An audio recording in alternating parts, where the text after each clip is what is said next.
Hi guys, welcome to another video from Overbite Gaming, and today I wanted to take a little look back at Star Trek Legacy. Now, I've done a few Star Trek games on the channel before. This one seems to be not very well remembered, or at least not really mentioned that much. I've got another one lined up as well, which I might do later. This is actually one of my favourites. It plays, it's sort of a third-person starship action game, for less of a better term. It feels like a more arcadey version than of something like Starfleet Command or Dominion Wars, which is one I still can't get running. So please God, save us and release a version of that, please. But Legacy is really interesting because it covers all four captains. 1, 2, 3, 4, 5 captains. Hang on, let me think.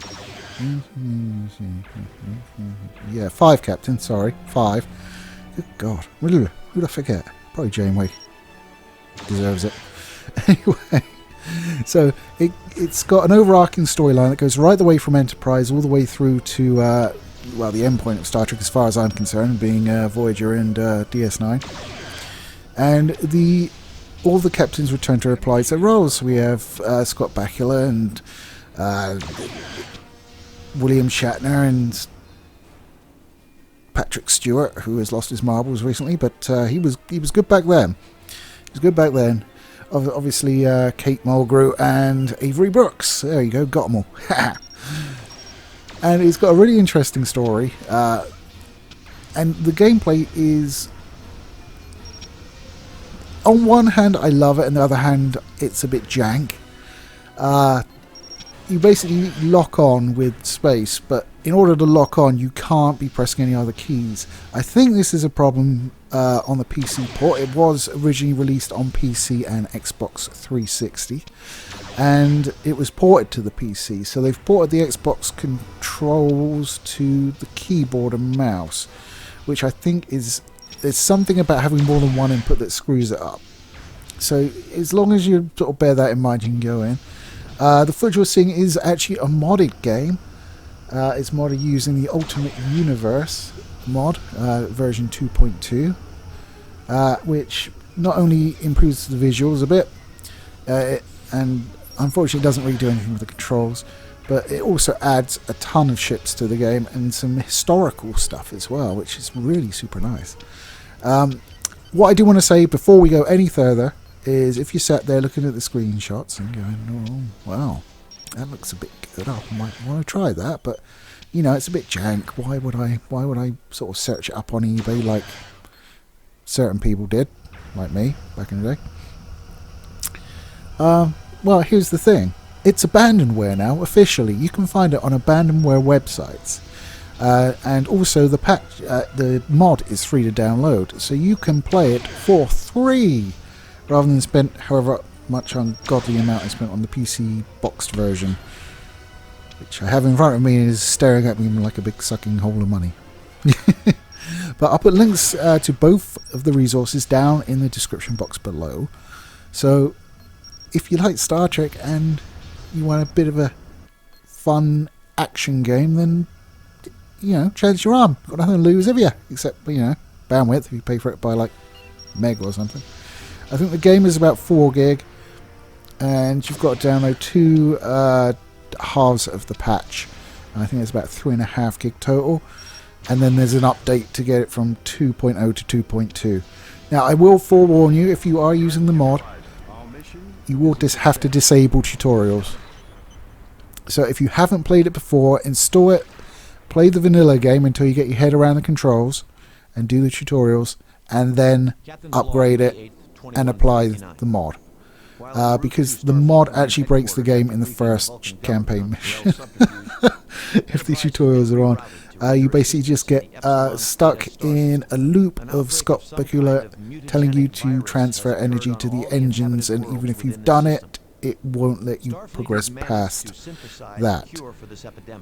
It's quite annoying, but turning off the tutorials does eliminate that problem, at least I've found. I have had a few crashes, but it's never been in the middle of a game. It's always been sort of like after I've sort of gone to go to the next mission. So it's not really been a problem. It just means I just restart the game and go to the next mission, and it loads fine, and I play it again. So no complaints there.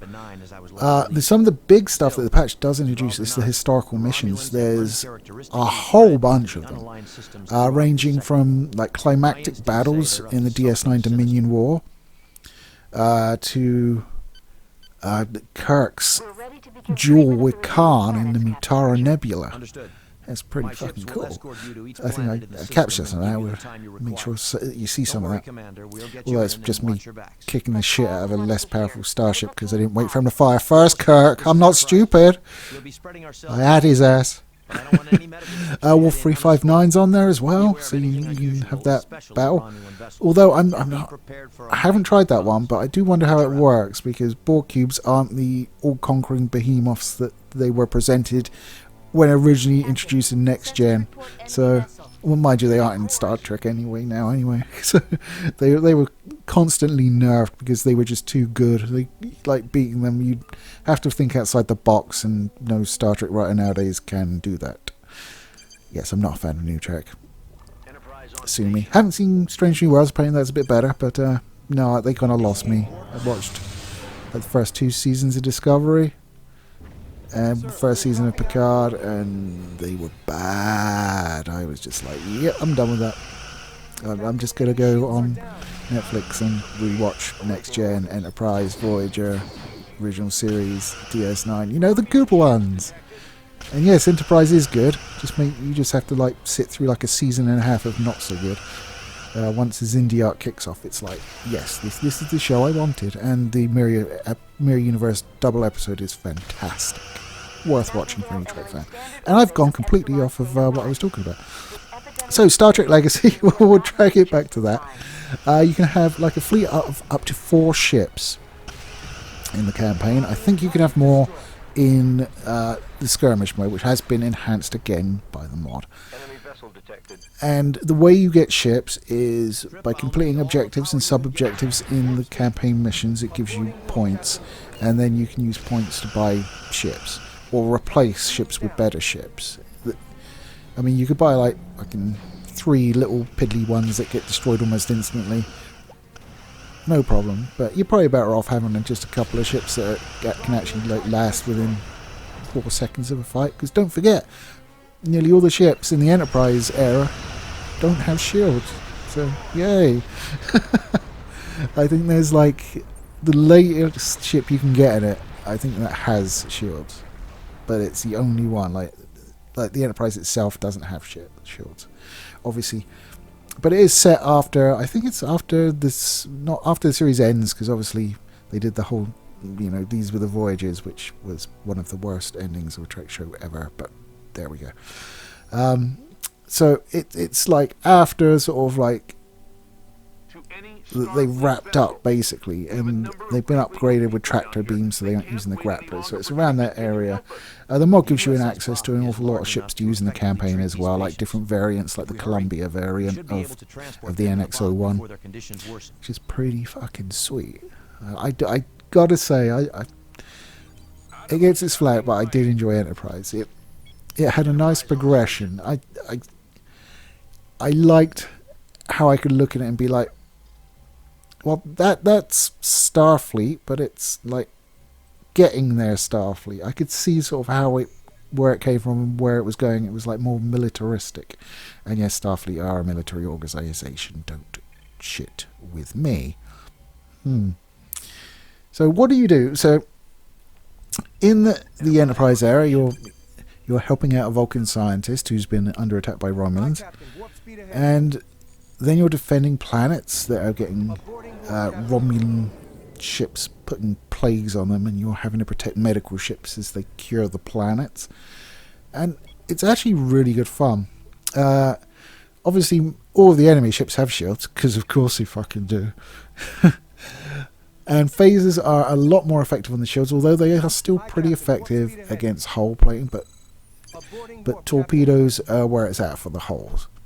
They don't do a whole bunch against shields, which is part of the course in with Star Trek media, to be fair. There's a whole bunch of different factions because you're going through different timelines. You're doing missions set in different eras, so you have different enemies, different styles of ship for you and for the bad guys. And then you've got the historical mode, and then you've got skirmish mode, which is much like Total War skirmish mode, and you set a point cap for each one. You can set a fleet cap, so you can have like less than maximum in your fleet if you want. If you want just a one-on-one, then you know, fill your boots. And there are just a ridiculous amount of ships to pick from, even just from the Starfleet faction. I mean, there's stuff in there from Star Trek Online. It's just so well done. I just wish it didn't break that tutorial. That would be quite cool. But Star Trek Legacy is a good fun game. It's plenty of zappy fun. There are a couple of missions which are a bit escort missions, but you know. There's one as well. I think it's in Picard era. Yeah, it's in Picard era because you use a stargazer. Ooh, that's a bit fancy. And you have to destroy sort of parts of a comet or a star or stellar debris that's like hurtling towards planets, and you need to coordinate your fleet so you get them all without allowing any to hit the planets, and then it's game over if it doesn't. So that can be a bit annoying. But it's a game that I played back in the day, and I rebought recently, and then found out it was free. And you know what?